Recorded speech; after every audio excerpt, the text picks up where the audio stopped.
L'objectif de la loi Industrie verte, c'est d'aider à l'accélération de la réindustrialisation de la France, et ce dans le respect de l'environnement. Un certain nombre de règles encadrent cette loi, mais savez-vous que le devoir de conseil est lui aussi impacté ? Pourquoi ? Comment ? Eh bien, c'est ce que nous allons voir aujourd'hui avec notre invitée Caroline Jovet. Caroline, vous êtes juriste expert distribution chez BNP Paribas Cardiff. Bonjour et bienvenue au micro des Rendez-vous Experts. Bonjour Gilbert. Alors Caroline, le point de départ du renforcement du devoir de conseil vient d'une recommandation ACPR de novembre 2024, mais je crois savoir qu'il en existait une antérieure. Alors pourquoi cette nouvelle recommandation en fait ? Principalement du fait de la loi Industrie verte. Jusqu'à cette loi, le cadre juridique était le suivant. La loi encadrait le devoir de conseil à la souscription. Elle était complétée par une recommandation de la CPR du 8 janvier 2013 qui portait sur la connaissance client et le conseil en assurance vie. Depuis le 24 octobre 2024, date d'entrée en vigueur de la loi Industrie verte, le cadre légal a évolué. L'article L522.5 du Code des assurances définissait le devoir de conseil à la souscription pour les contrats d'assurance vie, de capitalisation et les plans d'épargne retraite individuels. Cet article a été complété par la loi Industrie verte pour introduire une obligation légale de conseil après la souscription dans 3 situations. La recommandation de la CPR du 21 novembre 2024 tire les conséquences de cette évolution de la loi et vient apporter des précisions sur ce qui est attendu des distributeurs dans ce cadre. Donc ce devoir de conseil après la souscription d'un contrat d'assurance vie, de capitalisation ou de retraite PER individuelle se présente dans 3 nouvelles situations. Quelles sont ces 3 nouvelles situations, Caroline ? Première situation, le distributeur est informé d'un changement de situation ou d'objectif du client. Dans ce cas, la loi pose l'obligation de vérifier que le contrat est toujours adapté. La recommandation de la CPR apporte des précisions sur les événements déclencheurs de cette obligation de conseil. Elle précise notamment que le distributeur doit tenir compte des informations qu'il recueille du client, y compris à l'occasion de la gestion d'un autre contrat d'assurance ou d'un autre produit financier. Le distributeur doit donc réagir au changement de situation personnelle, financière ou au changement d'objectif du client dès lors qu'il en a connaissance dans le cadre de sa relation commerciale avec celui-ci. Le distributeur doit alors examiner si le contrat du client et ses options d'investissement sont toujours adaptés. Si ce n'est plus le cas, il lui faut alerter le client et lui conseiller les adaptations pertinentes. Deuxième situation, le conseil est désormais obligatoire lorsque le client envisage de réaliser certaines opérations jugées susceptibles d'affecter le contrat de façon significative.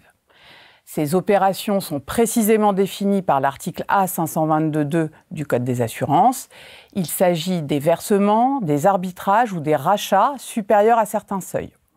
Ces seuils concernent le montant de l'opération envisagée et varient selon le niveau d'encours du contrat. Il s'agit également de tous les versements, arbitrages ou rachats, quelles que soient les sommes en jeu, dès lors que l'opération concerne une unité de compte non cotée.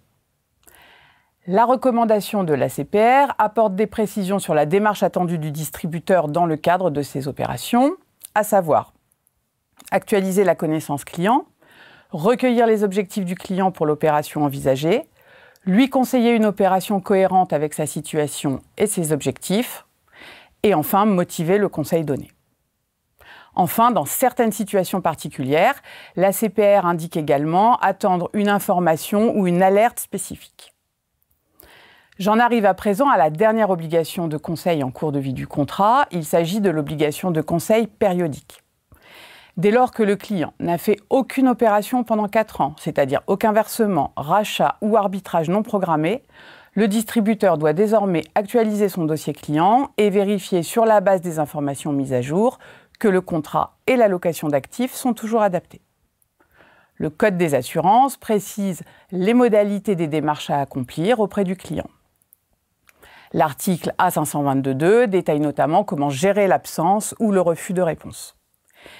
La recommandation de la CPR apporte également des précisions sur la démarche attendue du distributeur, prendre contact avec le client en l'informant clairement sur la finalité du recueil d'informations qui est sollicité, actualiser l'ensemble des informations de connaissances clients recueillies antérieurement, alerter le client si le contrat ou les options d'investissement ne sont plus adaptées et lui conseiller les adaptations nécessaires.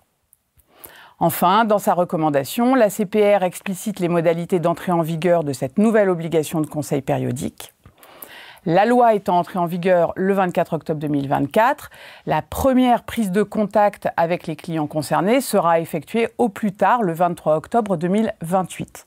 Néanmoins, l'ACPR recommande naturellement de ne pas attendre cette date pour se mettre en ordre de marche.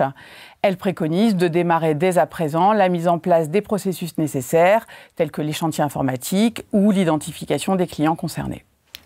Bon, Caroline Jovet, vous avez été extrêmement exhaustive sur les obligations en cours de vie du contrat, mais est-ce qu'il y a des changements qui interviennent au moment de la souscription du contrat ?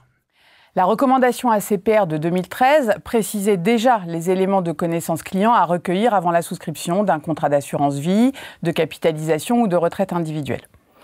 La nouvelle recommandation de novembre 2024, qui remplace celle de 2013, reprend ces éléments. Mais elle les complète pour tenir compte de l'évolution de la réglementation en matière de ESG. Ainsi, la recommandation rappelle que le distributeur doit interroger le client sur ses éventuelles préférences en matière de durabilité. En effet, suite à la loi Industrie verte, ces éventuelles préférences font désormais partie des objectifs d'investissement à prendre en compte dans le devoir de conseil. La nouvelle recommandation va également au-delà de la question de la connaissance client. L'ACPR développe en effet ses attentes en ce qui concerne la motivation à apporter au conseil et les explications ou certaines alertes à fournir aux clients. Elle détaille également des préconisations spécifiques au plan d'épargne retraite individuelle. Par ailleurs, en présence d'une clause bénéficiaire, l'ACPR indique que le distributeur doit éclairer le souscripteur sur l'importance et le fonctionnement de la clause bénéficiaire et, si le client en exprime le besoin, l'accompagner dans la rédaction de la clause. Alors nos partenaires CGP et courtiers qui exercent dans le monde de l'épargne ont, je dirais, presque l'habitude d'avoir à gérer les différentes recommandations et d'adapter du coup leurs pratiques en conséquence. Mais par contre, ce que vous m'avez appris en préparant cet entretien, Caroline, c'est que les autres produits d'assurance sont également concernés. Absolument, et c'est totalement nouveau. La nouvelle recommandation concerne tous les produits d'assurance, donc notamment les produits d'assurance dommages ou de prévoyance qui n'étaient pas visés par la recommandation de 2013. Pour tous ces produits, l'ACPR formule des exigences concernant le devoir de conseil à la souscription, mais aussi en cours de vie du contrat.